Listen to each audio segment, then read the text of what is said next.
I'm Earl Granville. You guys saw my story. Thanks for having me, by the way. Some of my guys in Operation Enduring Warrior here, one of the organizations I work for now. We help wounded vets kind of battle their disability and realize not let something like this define who we are.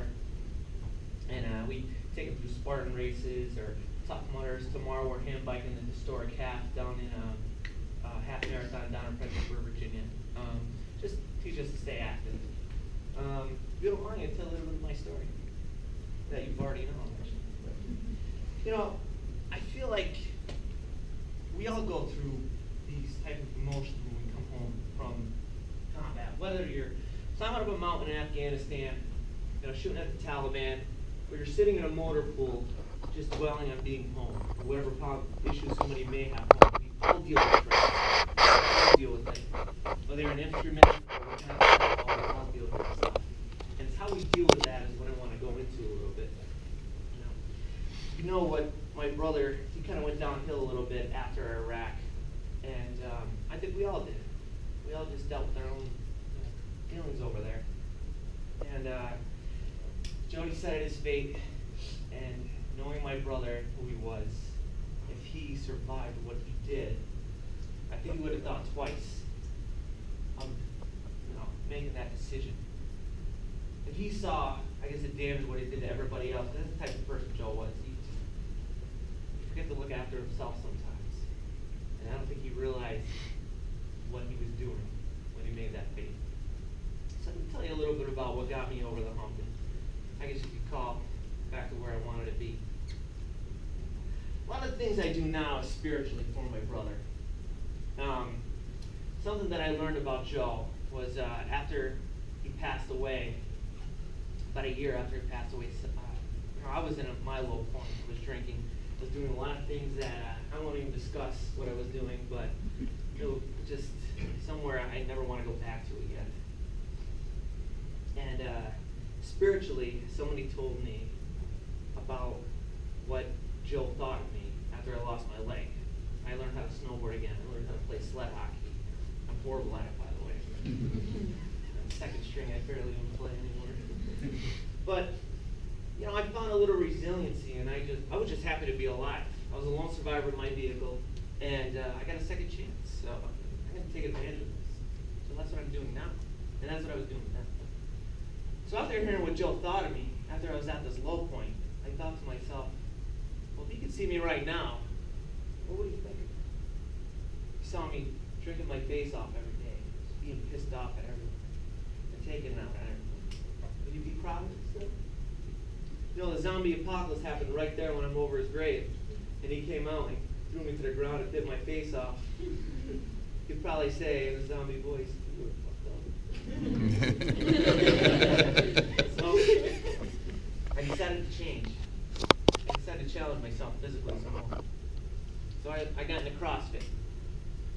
And I wanted to boost it up a little bit. I did a Tough Mudder. I did it in Joe's honor.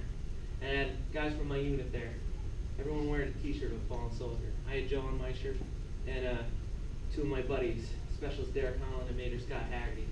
They're the two guys that died in the blast that took my leg.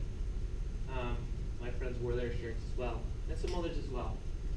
I tell you what, crossing that finish line was something I thought I would never be able to do, but I did it, and it just snowballed from there. I joined OEW, and I don't know if you guys know who Noah Galloway is. You guys watch Dancing with the Stars? The guy, the double amputee. You guys can admit it. It's okay. Talking about Dancing with the Stars, a bunch of military. Anyway, Noah's part of us. Noah was my cadre when I went through the training to wear the mask in OEW. So he was the one who graded me. And, it just boosted more and more from there. Why? I just wanted to better myself. So if Joe's looking down at me right now, I'm just hoping he'd still be proud. And it's also why I'm here speaking to all of you. I want to spread his legacy and also maybe reach out to somebody out there, or someone that you know who's out there who's struggling with this guilt, this post-traumatic stress, whatever it may be, something that's weighing them down from living their life. So we got spiritual resiliency and physical resiliency out of the way. And this is not a resiliency class. I'm just telling you my ideas. I know how some of you guys may feel about this. But, I didn't get here all by myself. It took me a lot of counseling to get where I am today. That big stigma. We shouldn't talk to anybody. To make us look weak. I know this my brother said a lot. And the time he got counseling, I felt like it was a little too late. So somebody pushed me to go to a vet center in Scranton, Pennsylvania. And I started talking to a counselor. After 3 sessions, I stopped going. So I started going to somebody else. After 1 session with them, I stopped going. I just couldn't grasp it, I guess. That 3rd counselor I got, I still see him today. I couldn't find a connection with the right counselor. I guess that's how it would go. But I'm at the point where I was seeing them once a week. It was like once every 2 weeks. It was like once a month. And now it's once in a while. I give them a call. I want to just get some stuff off my chest. And sometimes when I sit down and talk to them, it's like, oh, so how's everything going? It's like, super busy, we're running a Gatorade, man. If that's what I got to bitch about, then it must be doing all right. But I want to squash that stigma with you guys today. Something we're taught in the military, suck it up and drive on. And I think that's very important. It makes us who we are. It makes us the greatest fighting force in the world. But I tell you what, there's a limit to that. You watch the chow hall get more, you got to eat MREs for the rest of the time you're out in the field. Suck it up and drive on, man. You watch your buddy get sniped next to you, might be a little bit more help you need than just suck it up and drive on. And I want to say in that second video when I said we're taught to be impulsive. We think we're react. I hope nobody took that the wrong way. Because somebody actually questioned me about that, like I was bringing it down. I want to squash that right now, if you don't mind. So it took me a little while to get where I am today, using physical resiliency, spiritual resiliency of my brother, and mental resiliency. A lot of the things I do now, like I said before, is for my brother. And it wasn't easy getting here, I'll tell you that, but believe me, if I had to go through all that bullshit that I did, anybody else could. You just gotta find it. And sometimes that's the hardest part, just getting off your ass. And realizing, I don't want to be like this anymore. It took me so long to get out of bed for such a while. Now I do all these athletic events, all for my brother. And I'm going to introduce you to my friend Cindy here. This is Cindy the Cinder. I found her at a Warrior Dash last year. And I run in chains sometimes, and wrap the chains around me, and I found this in my path. I decided to hook her up, and I finished with her. They even gave her a medal. So I brought her home, and I put her in my garage, and I'm like, what the hell am I going to do with this stupid thing now? So I decided to give her a little meaning. And a lot of my Spartan races or whatever I'm doing, I carry her with me. And I want Cindy represents, can I put this here? Tactile scratches, it's all right.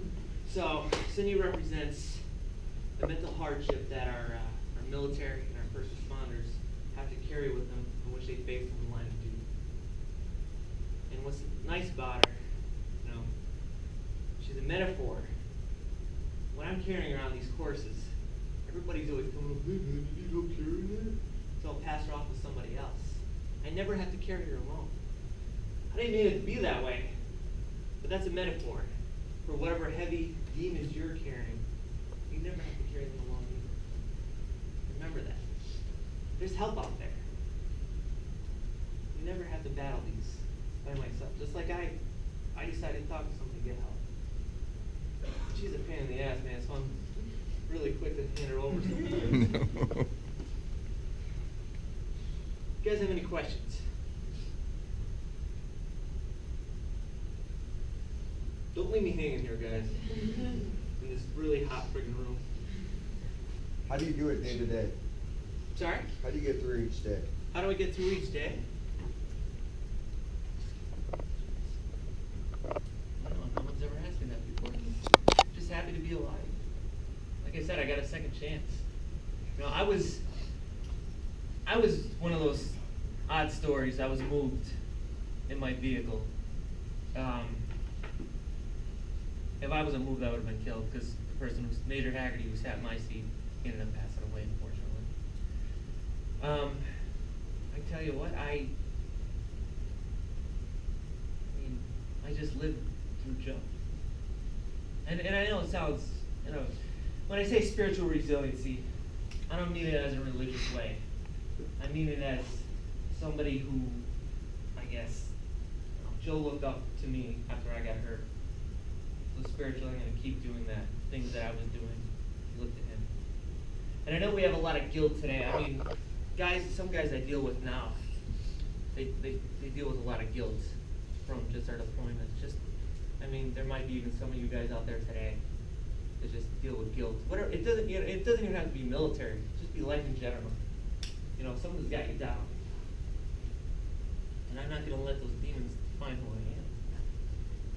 So, I mean, how I get through day to day is just, like I said, just keep battling those demons and battling my guilt. That's one way to put it. Go ahead.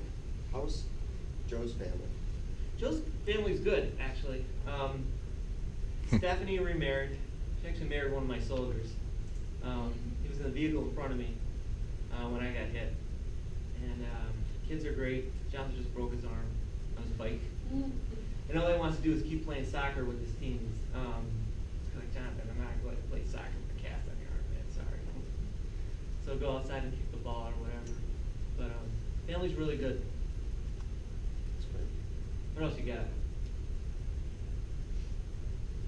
I'm not positive if you said how long you were sort of in this depression, but did it really start after your brother took life?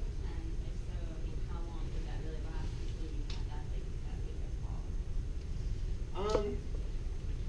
It really started with me when Joe passed away. I think it was when I was at my worst. I think everybody's different. Everybody's wired differently in how they handle things, and how hard or how